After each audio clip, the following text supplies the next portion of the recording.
আসসালামু আলাইকুম international news বাংলায় আপনাদের স্বাগতম। শুরুতে থাকছে শিরোনাম। গাজা শান্তি পর্ষদর বৈঠক, $700 কোটি সহায়তা ঘোষণা ট্রাম্পের। জাতিসংঘে ট্রাম্পের নামমাত্র অর্থ প্রদান গভীর সংকটে বিশ্ব সংস্থা। ইরানে হামলা মানেই আগুন নিয়ে খেলা যুক্তরাষ্ট্রকে, হুঁশিয়ারি রাশিয়ার। হামাস নিরস্ত্রীকরণের আগে গাজা পুনর্গঠন নয়, নেতানিয়াহু। গাজা পুনর্গঠনে $1 বিলিয়ন দেবে কাতার। যুক্তরাষ্ট্রের প্রেসিডেন্ট ডোনাল্ড ট্রাম্প জানিয়েছেন, গাজা উপত্যকার পুনর্গঠনের জন্য গঠিত শান্তি পর্ষদ বা বোর্ড অব পিসের তহবিলে 9টি সদস্য রাষ্ট্র মোট $7 বিলিয়ন দেওয়ার প্রতিশ্রুতি দিয়েছে। একই সঙ্গে 5টি দেশ ফিলিস্তিনি ভূখণ্ডে একটি আন্তর্জাতিক স্থিতিশীলতা রক্ষাকারী বাহিনী মোতায়েনে সম্মত হয়েছে। স্থানীয় সময় বৃহস্পতিবার ওয়াশিংটন ডিসিতে শান্তি পর্ষদের প্রথম বৈঠকে এসব তথ্য জানান ট্রাম্প। বৈঠকে তিনি বলেন, যুক্তরাষ্ট্র এই উদ্যোগে $10 বিলিয়ন সহায়তা দেবে। তবে এই অর্থ কিভাবে এবং কোন খাতে ব্যয় করা হবে সে বিষয়ে তিনি বিস্তারিত ব্যাখ্যা দেননি। ট্রাম্পের ভাষ্য অনুযায়ী গাজায় যুদ্ধ পরবর্তী পুনর্গঠন, মানবিক সহায়তা এবং স্থিতিশীলতা ফিরিয়ে আনাই এই তহবিল ও আন্তর্জাতিক বাহিনী মোতায়েনের মূল লক্ষ্য। জাতিসংঘের কাছে যুক্তরাষ্ট্রের প্রায় $4 বিলিয়ন বকেয়া থাকলেও এর বিপরীতে মাত্র $16 কোটি পরিশোধ করা হয়েছে। শুক্রবার জাতিসংঘের মুখপাত্র স্টেফেন ডুজারিক এই তথ্য নিশ্চিত করেন। জাতিসংঘের হিসাব অনুযায়ী নিয়মিত বাজেটে যুক্তরাষ্ট্রের কাছে পাওনা প্রায় $2.196 বিলিয়ন, যার মধ্যে চলতি বছরের অংশই $76 কোটি বেশি। এছাড়া শান্তিরক্ষা মিশনের জন্য যুক্তরাষ্ট্রের বকেয়া রয়েছে আরও $1.8 বিলিয়ন। মোট বকেয়া অর্থের প্রায় 95% যুক্তরাষ্ট্রের কাছ থেকে পাওনা বলে জানিয়েছে জাতিসংঘ। এই সীমিত অর্থ পরিশোধ এমন এক সময় এসেছে যখন ইউনাইটেড নেশনস গুরুতর আর্থিক সংকটের মুখে রয়েছে। গত মাসে জাতিসংঘের মহাসচিব অ্যান্টোনিও গুটেরেস সতর্ক করে বলেন, সদস্য রাষ্ট্রগুলো বকেয়া পরিশোধে ব্যর্থ হলে আগামী জুলাইয়ের মধ্যেই সংস্থাটির নিয়মিত কার্যক্রম স্থবির হয়ে পড়তে পারে। এদিকে যুক্তরাষ্ট্রের প্রেসিডেন্ট ডোনাল্ড ট্রাম্প দ্বিতীয় মেয়াদে ক্ষমতায় ফেরার পর জাতিসংঘের কার্যকারিতা নিয়ে প্রকাশ্য সমালোচনা করছেন। তাঁর প্রশাসন ইতোমধ্যে গণতন্ত্র তহবিল সহ মা ও শিশু স্বাস্থ্য সংক্রান্ত কর্মসূচি মিলিয়ে 31টি জাতিসংঘ প্রকল্প থেকে যুক্তরাষ্ট্রকে প্রত্যাহার করে নিয়েছে।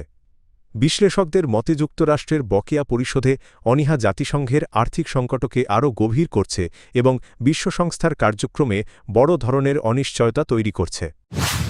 ইরানের পারমাণবিক স্থাপনায় সম্ভাব্য মার্কিন হামলার বিরুদ্ধে কড়া সতর্কবার্তা দিয়েছেন রাশিয়ার পররাষ্ট্রমন্ত্রী সার্জেই লাভরভ। তিনি এ ধরনের পদক্ষেপকে আগুন নিয়ে খেলা বলে আখ্যা দেন এবং বলেন এর পরিণতি হবে ভয়াবহ।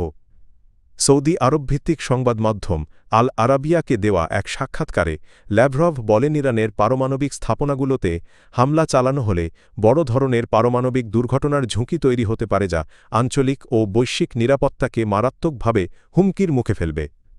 তিনি উল্লেখ করেন, ইন্টারন্যাশনাল অ্যাটমিক এনার্জি এজেন্সির তত্ত্বাবধানে থাকা ইরানি পারমাণবিক স্থাপনাগুলো অতীতেও হামলার শিকার হয়েছে, যা আন্তর্জাতিকভাবে গভীর উদ্বেগের বিষয়। সুইজারল্যান্ডের জেনেভায় ইরান ও ইউনাইটেড স্টেটসের মধ্যে পরোক্ষ পারমাণবিক আলোচনার একদিন পরই রাশিয়ার পররাষ্ট্রমন্ত্রীর এই মন্তব্য সামনে এল। ল্যাভরভের মতে ইরান ইস্যুতে সামরিক পথ বেছে নেওয়া হলে তা পরিস্থিতিকে আরও জটিল করে তুলবে এবং মধ্যপ্রাচ্যসহ বৈশ্বিক স্থিতিশীলতা মারাত্মক ঝুঁকির মধ্যে পড়বে। ফিলিস্তিনি প্রতিরোধ আন্দোলন হামাসকে নিরস্ত্র না করা পর্যন্ত যুদ্ধবিধ্বস্ত গাজা স্ট্রিপতে কোনো পুনর্গঠন কার্যক্রম শুরু হবে না বলে জানিয়েছেন ইসরায়েলের প্রধানমন্ত্রী বেঞ্জামিন নেতানিয়াহু। বৃহস্পতিবার 19 ফেব্রুয়ারি এক সামরিক অনুষ্ঠানে টেলিভিশনে সম্প্রচারিত ভাষণে নেতানিয়াহু বলেন, গাজায় পুনর্গঠনের পূর্বশর্ত হিসেবে হামাসের সম্পূর্ণ নিরস্ত্রীকরণকে ইসরায়েল অপরিহার্য মনে করে। তিনি জানান, এ বিষয়ে ইসরায়েল তাদের মিত্র ইউনাইটেড স্টেটসের সঙ্গে একমত। একই দিনে ওয়াশিংটনে অনুষ্ঠিত হয় শান্তি পর্ষদের প্রথম বৈঠক। যুক্তরাষ্ট্র, কাতার ও মিশরের মধ্যস্থতায় গত অক্টোবরে গাজায় 2 বছরব্যাপী যুদ্ধ বন্ধে যে যুদ্ধবিরতি চুক্তি হয় তার পরিপ্রেক্ষিতেই এই বোর্ড গঠন করা হয়। বৈঠকে বিশ্বনেতা ও জ্যেষ্ঠ কর্মকর্তারা অংশ নেন।